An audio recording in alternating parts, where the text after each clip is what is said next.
Meu nome é Alisson, tenho 32 anos e vou contar a vocês a história de supermercado onde trabalhei em uma linda cidade de Califórnia, Estados Unidos.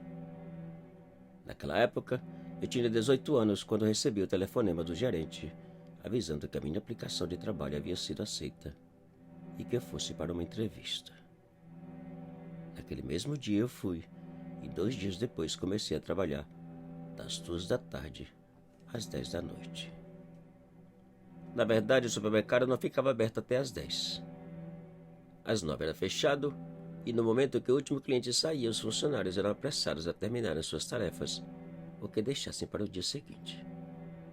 Não importava o que faziam.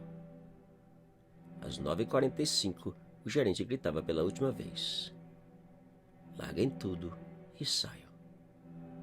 Na primeira noite que trabalhei, achei aquilo muito estranho, pois todos os funcionários deixavam seus postos e corriam em direção à porta, como se o prédio fosse cair a qualquer momento. Na tarde seguinte, eu perguntei a um colega qual a razão de toda aquela correria. Ele disse que era porque depois das 10, coisas estranhas aconteciam por todo o supermercado. Eu perguntei de que coisas estranhas ele falava, e ele contou que desde que um dos sócios suicidou 3 anos atrás, coisas inexplicáveis aconteciam por volta da mesma hora do suicídio. Ou seja, depois das 10.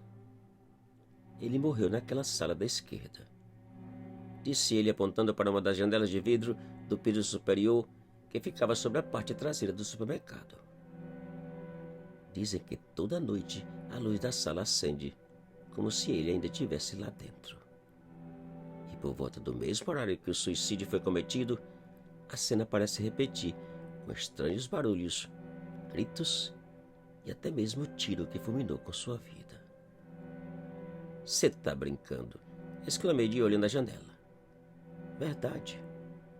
E o pior de tudo é que depois que a cena é repetida, coisas começam a ser derribadas ou jogadas por todo o canto. Parece um filme de terror, concluiu meu amigo.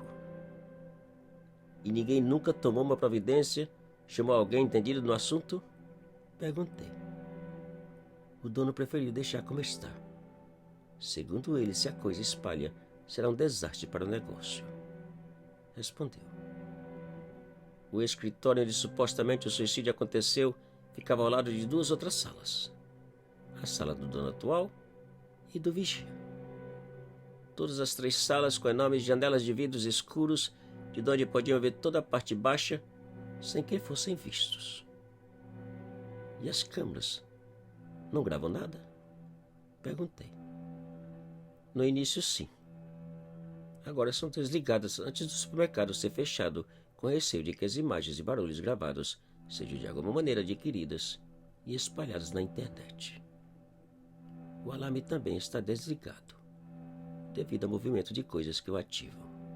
Respondeu.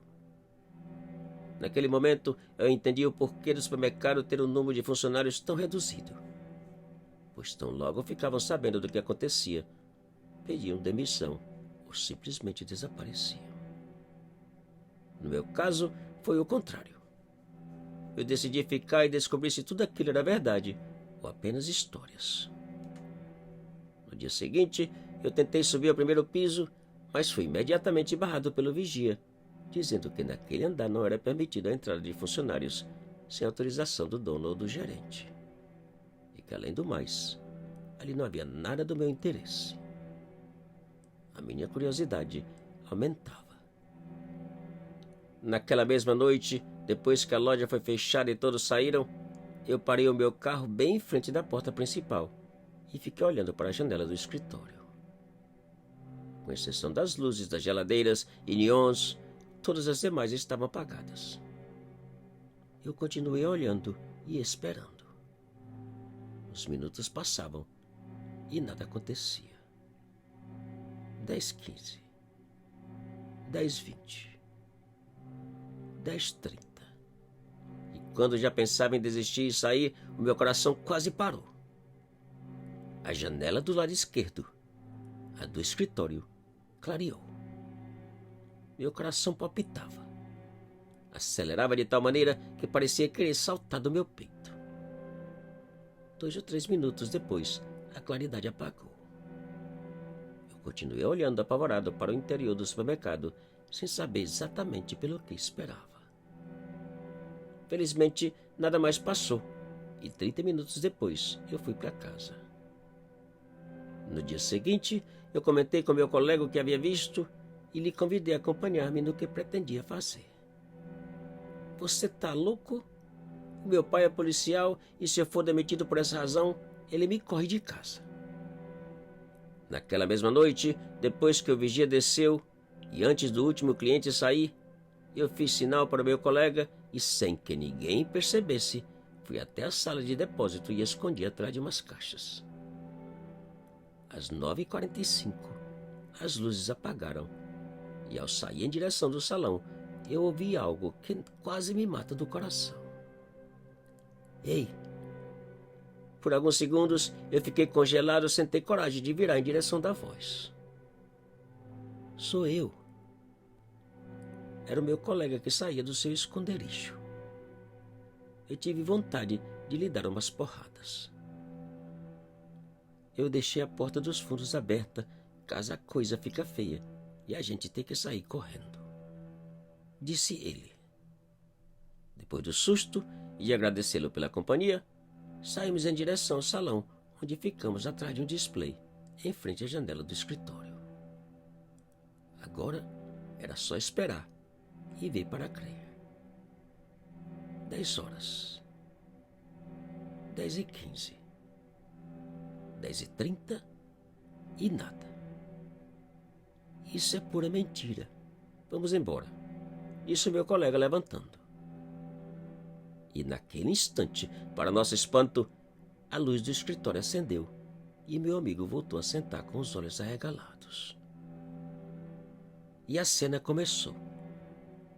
Primeiro a voz de uma pessoa que não entendíamos exatamente o que falava. Em seguida, 3 não. Não, não, não. Desesperados. E um nome. Logo depois, o tiro. E a luz apagou. E tudo silenciou. Atrás do display, a gente tremia de uma maneira quase incontrolável. E agora? Vamos embora antes que a assombração comece a derrubar coisas. Disse meu colega levantando e correndo em direção à porta dos fundos.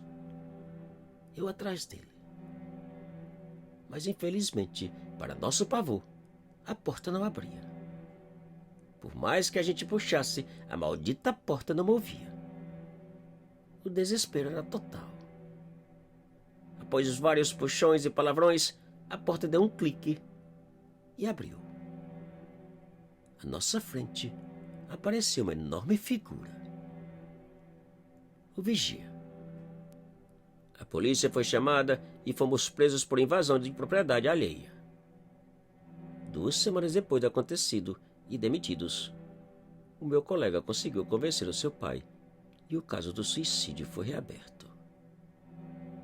Quase um ano depois, o sócio foi preso e acusado de assassinato.